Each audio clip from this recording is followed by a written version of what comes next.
नमस्कार बच्चों, कैसे हैं आप सब। मैं उम्मीद कर रही हूँ कि आप अपने अपने घरों में स्वस्थ हैं, सुरक्षित और खुश हैं। देखिए बच्चों, हम पढ़ रहे हैं हमारा पाठ 12 पेड़ों को मत काटो। इस चैप्टर को हमने डिस्कस किया था, पेड़ों के बारे में हमने जाना था, सीखा था कि पेड़ हमारे लिए किस प्रकार उपयोगी हैं और हमारी किस प्रकार से सहायता करते हैं हमारे हर क्षेत्र में। पेड़ों के द्वारा हमें क्या क्या चीजें प्राप्त होती हैं और पेड़ों का क्या योगदान है हमारे जीवन में। तो देखिए, इसके बाद हम इसके मौखिक प्रश्न भी करते हैं। तो देखिए, पहला मौखिक प्रश्न है, सुंदरलाल किस कक्षा में पढ़ता था। तो इसका आंसर होगा बच्चों, सुंदरलाल, और किसकी जगह हम लिखेंगे छठी।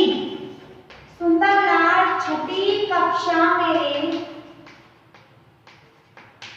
पढ़ता था। सुंदरलाल छठी कक्षा में पढ़ता था। अब देखिए अगला प्रश्न, सुंदरलाल को क्या शौक था। तो बच्चों, हमने चैप्टर पढ़ा था कि जो चैप्टर है हमारा ये वाला, पेड़ों को मत काटो, इस चैप्टर में सुंदरलाल जो व्यक्ति है उसको सबसे ज्यादा किस चीज का शौक था। देखिए, सुंदरलाल को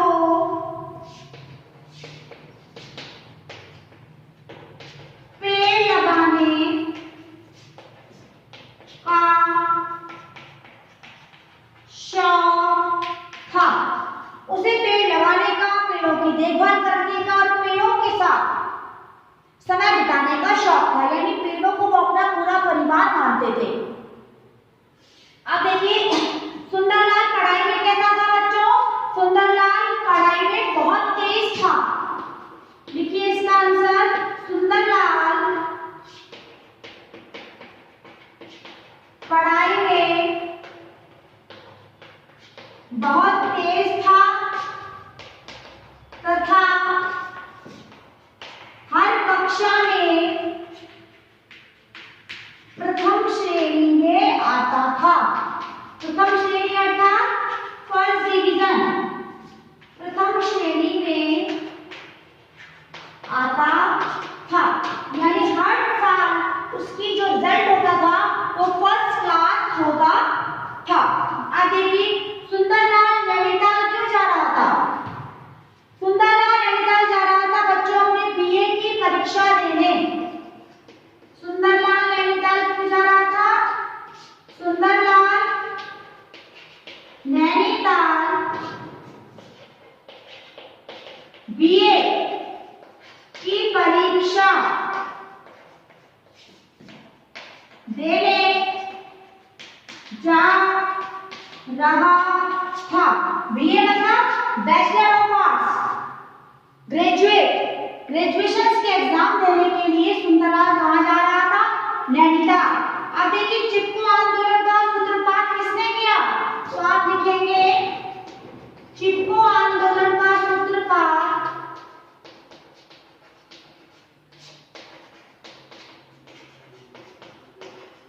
चिपको आंदोलन का सूत्रपात सुंदरलाल बहुगुणा ने किया।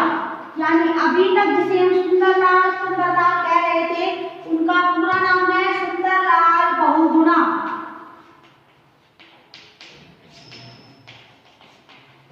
किसने किया था, सुंदरलाल बहुगुणा ने किया था। वापस रिपीट करते हैं बच्चों क्वेश्चन से। पर देखिए, सुंदरलाल किस कक्षा में पढ़ता था। सुंदरलाल छठी कक्षा में पढ़ता था। पहला क्वेश्चन नेक्स्ट है, सुंदरलाल को क्या शौक था। सुंदरलाल को पेड़ लगाने का शौक था।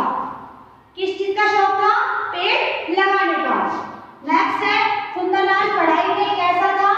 सुंदरलाल पढ़ाई में बहुत तेज था, अर्थात बहुत होशियार था तथा हर कक्षा में वह प्रथम श्रेणी में आता था, अर्थात वह पढ़ाई में इतना होशियार था कि पेड़ लगाने के साथ साथ वह अपनी पढ़ाई भी बहुत अच्छे से करता था और हर साल फर्स्ट डिवीजन पास होता था, अर्थात प्रथम श्रेणी में पास होता था।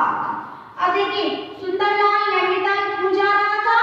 सुंदरलाल नैनीताल अपनी बीए की परीक्षा देने जा रहा था, अर्थात वह अपना ग्रेजुएट जो लेवल है, first year, second year, third year, तीनों लेवल में से किसी एक लेवल के एग्जाम देने के लिए वहां जा रहा था, नैनीताल। नेक्स्ट देखिए,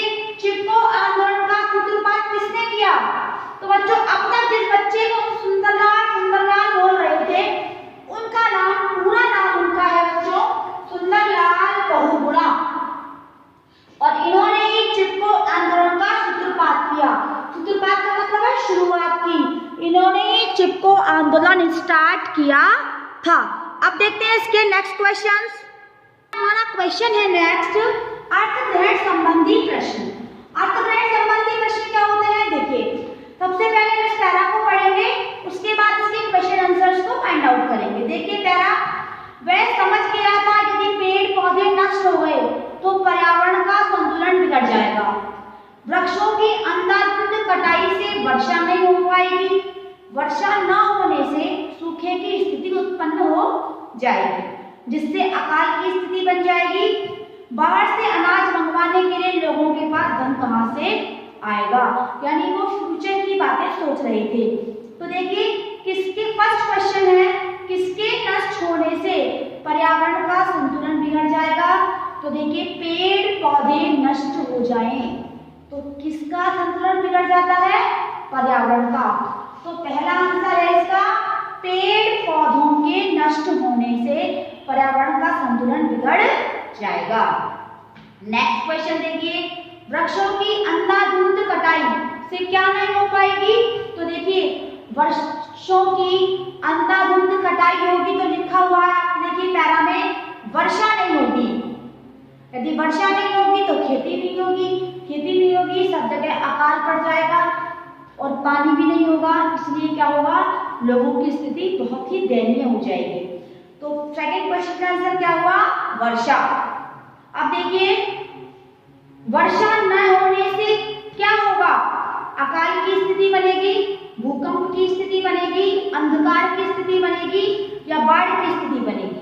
यदि वर्षा नहीं होगी तो अकाल की स्थिति बनेगी। अकाल अर्थात ऐसा काल या जो अकाल बिना बात के बुलाया गया हो, जो मतलब अर्थात जैसे कि अकाल पड़ जाएगा तो लोगों को खाने पीने की जो चीजें हैं उनके लिए भी क्या हो जाएंगे? लोग मोहताज हो जाएंगे, उनके पास खाने पीने की चीजों की भी क्या हो जाएगी? शॉर्टेज हो जाएगी, उनके पास खाने पीने का सामान भी नहीं होगा। अब करते हैं इसके नेक्स्ट क्वेश्चंस।